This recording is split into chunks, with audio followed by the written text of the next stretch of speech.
जय श्री कृष्ण मित्रों। महाभारत युद्ध समाप्त हो गया। अब युद्ध में सब अपनी अपनी बड़ाई कर रहे थे। भगवान श्री कृष्ण मुस्कुरा रहे थे। निर्णय नहीं हो पा रहा था कि कौन ज्यादा योद्धाओं का वध किया। भगवान श्री कृष्ण बोलते हैं, चलो बर्बरीक के पास।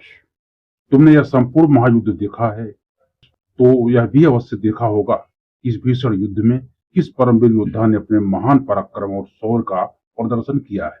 हाँ बताओ बर्बरीक, किसने कितना संहार किया है। उसी समय दोस्तों बर्बरीक हंसता है। अर्जुन कहते हैं कि हंस क्यों रहे हो, बताओ आखिर इस युद्ध में किसने ज्यादा योद्धाओं का वध किया।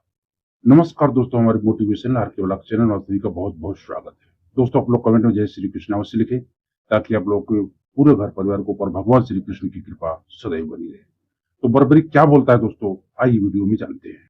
बर्बरीक हंसते हुए बोला कि इस महायुद्ध में हमने जो देखा वो परम आश्चर्य है।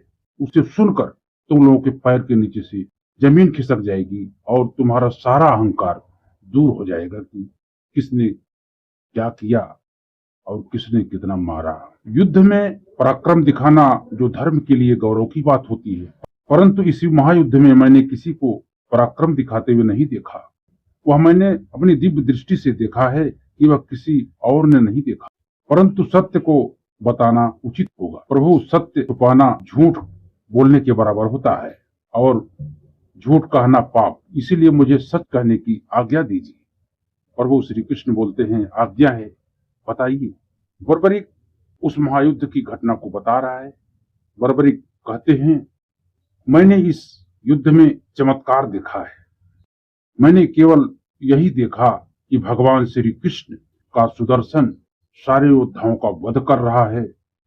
कौरव पांडवों के बीच युद्ध नहीं बल्कि सत्य और असत्य, धर्म और अधर्म, न्याय और अन्याय के बीच युद्ध हो रहा है। वह युद्ध की समाप्ति के बाद पांडव, द्रौपदी, श्री कृष्ण सभी एक साथ बर्बरीक के पास आए हैं और अश्लील व्यंग से वह हंस रहा था।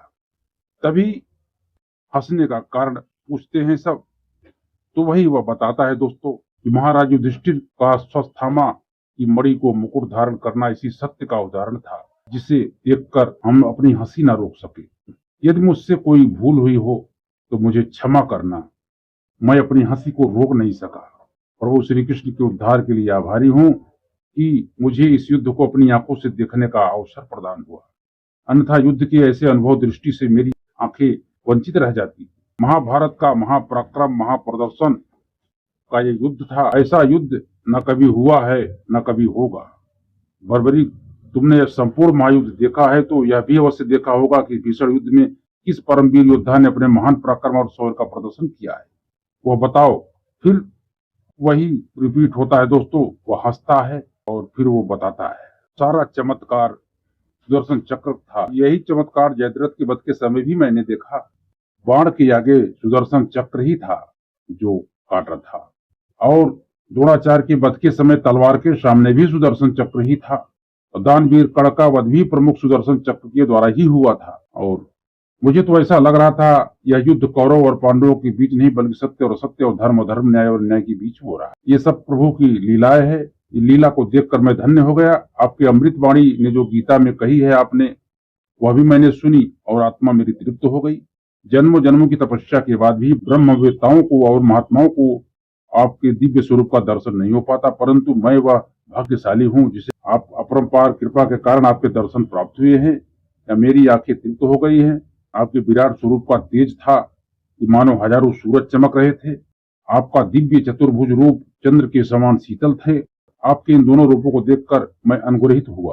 और प्रभु, अब केवल परम धाम प्रस्थान करने की प्रतीक्षा है, परंतु इससे पहले मैं परम तत्व, हे जगत नायक, मैं आपके दिव्य चतुर्भुज रूप में समा जाना चाहता हूँ। भगवान श्री कृष्ण उस पर कृपा करते हैं और वह भगवान की विराट रूप में, भगवान के दिव्य स्वरूप में समाहित हो जाता है। और पांडवों का सारा अभिमान चूर हो गया।